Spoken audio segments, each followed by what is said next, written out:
I'm a minimalist, but I don't count my things.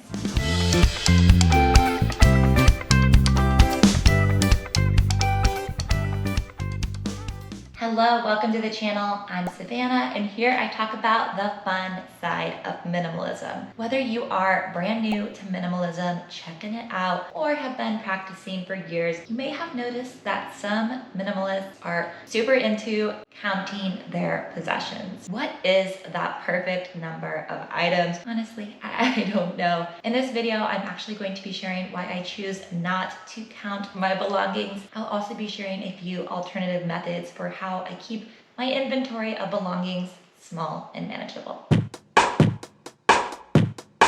My first reason for not wanting to count my possessions is simply that I don't like rules. For me, life is just stressful enough as it is, and then to layer in on top of that these self-imposed rules and guidelines, I've been there, I've done that. When it comes to diet and exercise, for example, I've really only seen results in the past when I kept things light and happy and balanced, and not pass judgment on myself when I am not perfectly adhering to this very strict plan. My next reason for not counting my belongings is that life is constantly changing.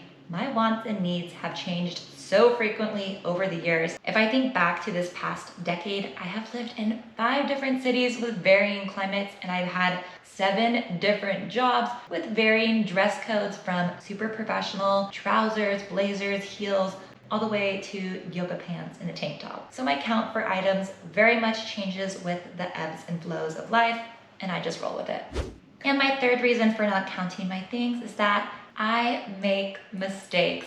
In the past, I've put a lot of pressure on things that I've purchased to complete a collection of mine, whether it was my wardrobe, a capsule wardrobe, minimalist wardrobe, or kitchen tools, looking for that perfect utensil that could really do everything. And I was definitely raising the stakes way too high for this material item, that it would improve my life, it would simplify things. And you know what?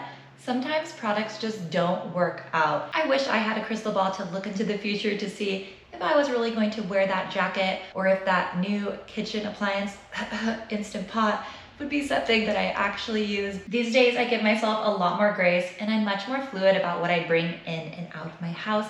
I don't get too attached to one given item, and I don't put too much pressure on it to solve all of my problems. And maybe you're wondering, how do you keep track of your stuff if you're not counting it? Let me share my tips with you.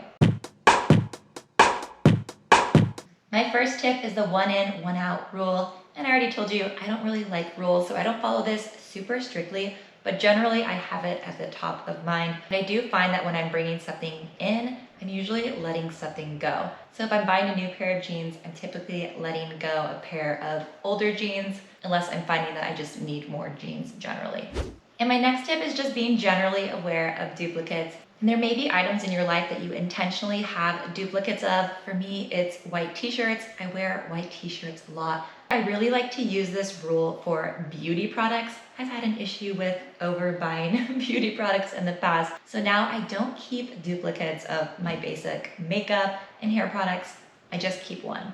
And my last tip for keeping a small inventory of belongings without counting is the container rule. The container rule was coined by Dana from A Slob Comes Clean. What this rule is only keeping what comfortably fits in a given space. The space itself is the boundary. An example could be a drawer of clothing or your closet. When the drawer gets too full, or the closet is just too jam-packed and it's hard to get things in and out, that's your cue to declutter. I want my life to be fun. I want creativity and inspiration. And when I have too many self-imposed rules and rigid guidelines, I find that it really takes away from that lightness and joy. In the past, I've judged myself pretty harshly on different parts of my life, and I'm just over that. I am just over taking life so seriously. So for me, being a minimalist and living more simply means giving myself a lot more grace and flexibility, and just the space to experiment and figure things out. Let me know in the comments, do you count your things? Maybe you do. I know for some people it brings them a lot of calmness and peace. And if that's what it does for you, by all means, keep counting. And if you liked today's video, please give it a like. And if you haven't subscribed yet, please do. I'd love to have you. My goal is to get to 1,000 subscribers by the end of the month. Help me get there. I'll catch you guys in my next one. Have a fun day. Bye.